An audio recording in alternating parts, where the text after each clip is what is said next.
বিসমিল্লাহির রহমানির রহিম। আসসালামু আলাইকুম। আজকে আমি আপনাদের সাথে শেয়ার করব চট্টগ্রামের ঐতিহ্যবাহী গরুর গোশতের কালাভুনা।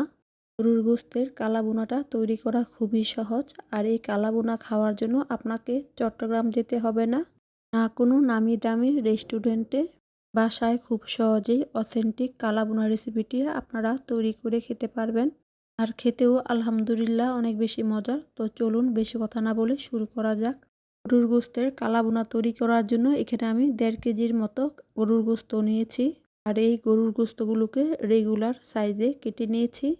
এবার এর মধ্যে দিয়ে দিব 1 ইঞ্চি সাইজের 5টা দারুচিনি, আর দিয়ে দিব 8টা সবুজ এলাচ, 2টা কালো এলাচ, আর দিয়ে দিব 5-6টা লং, আর দিয়ে দিব 3টা তেজপাতা। হাত দিয়ে ছিঁড়ে তেজপাতাগুলোকে দিয়ে দিতে হবে। এবার এর মধ্যে দিয়ে দিব 1 কাপ পেঁয়াজ বেরেস্তা, আর দিয়ে দিব 1 কাপ পেঁয়াজ কুচি, আর দিয়ে দিব 1 কাপ পেঁয়াজ বেরেস্তার তেল। এই তেলের মধ্যে আমি পেঁয়াজটা বেরেস্তা করে নিয়েছি, সেই তেলটা এখানে 1 কাপের মতো দিতে হবে। এবার এর মধ্যে দিয়ে দিব 1 টেবিল চামচ হলুদের গুঁড়া, 2.5 টেবিল চামচ লাল মরিচের গুঁড়া।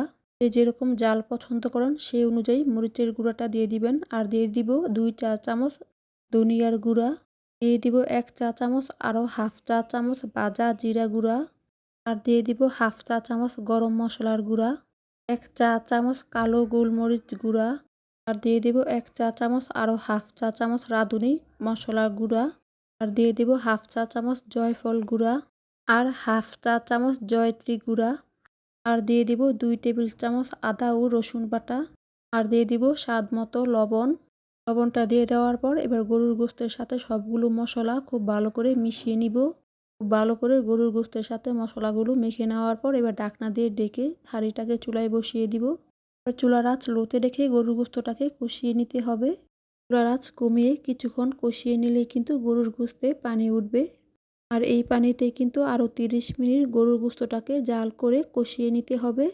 আর কিছুক্ষণ পর পর নেড়ে দিতে হবে, যাতে করে নিচে দিয়ে পুড়ে না যায়। আর এরকম করে আরও কিছুক্ষণ সময় কষিয়ে নিতে হবে। আর এখন গরুর গোশতগুলোকে আমি অনেকক্ষণ সময় নিয়ে কষিয়ে নিয়েছি। আর গরুর গোশতগুলো কিন্তু খুব ভালো করে সিদ্ধ হয়ে গিয়েছে। আর এই গোশতগুলো কিন্তু অনেকটা কালো হয়ে এসেছে। এবার এই কালা ভুনাটাকে বাগার দিতে হবে। এর জন্য চুলায় অন্য একটা প্যান বসিয়ে দিয়ে দিব হাফ কাপ সরিষার তেল। তেলটা যখন খুব ভালো করে গরম হয়ে যাবে তখন এর মধ্যে দিয়ে দিব একটা বড় সাইজের পেঁয়াজ কুচি, আর দিয়ে দিব 4 কোয়া বড় সাইজের রসুন কুচি। এবার পেঁয়াজ আর রসুনটাকে কিছুক্ষণ সময় নিয়ে ভেজে অনেকটা নরম করে নিব। যখন পেঁয়াজ আর রসুনটা অনেকটা নরম হয়ে যাবে তখন এর মধ্যে দিয়ে দিব 6 থেকে 7টার মতো শুকনা মরিচ। আপনারা চাইলে শুকনা মরিচটা আগেও দিতে পারেন, আবার চাইলে আমার মতো পরেও দিতে পারেন। এবার শুকনা মরিচটা দিয়ে দেওয়ার পর পেঁয়াজ আর রসুনটা তেলের মধ্যে ভেজে বেরেস্তার মতন করে নিতে হবে। যখন ঠিক এরকম হয়ে আসবে তখন এই বাগারটা কালা ভুনার মধ্যে দিয়ে দিব। বাগারটা দিয়ে দেওয়ার পর নেড়ে চেড়ে এই কালা ভুনাটাকে আরও 15 মিনিট জাল করে নিব। যখন কালা ভুনাটা 10 মিনিট হয়ে যাবে তখন এর মধ্যে দিয়ে দিব কিউব করে কেটে নেওয়া একটা বড় সাইজের পেঁয়াজ। আর পেঁয়াজটা দিয়ে দেওয়ার পর ঢাকনা দিয়ে ডেকে আরও 5 মিনিট জাল করে নিব। আর 5 মিনিট জাল করে নিলে কিন্তু কালা ভুনাটা তৈরি হয়ে যাবে। এবার এই কালা ভুনাটাকে আমি সার্ভিং ডিশে নিয়ে উপরে পেঁয়াজ বেরেস্তা দিয়ে সাজিয়ে নিব। আর কালা ভুনার উপরে পেঁয়াজ বেরেস্তাটা দিলে দেখতে যেমন সুন্দর লাগে, খেতেও অনেক বেশি ভালো লাগে।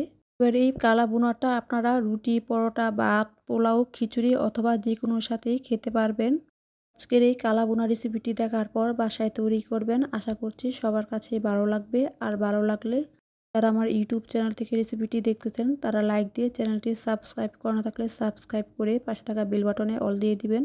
এতে করে আমি কোনো রেসিপি পাঠালে সবার আগে আপনারা দেখতে পারবেন। যারা আমার ফেসবুক পেজ থেকে দেখতেছেন তারা লাইক দিয়ে পেজটি ফলো করা না থাকলে ফলো দিয়ে আমার পাশে থাকবেন। আজকের মতো এতটুকুই। সবাই ভালো থাকবেন। আল্লাহ হাফেজ।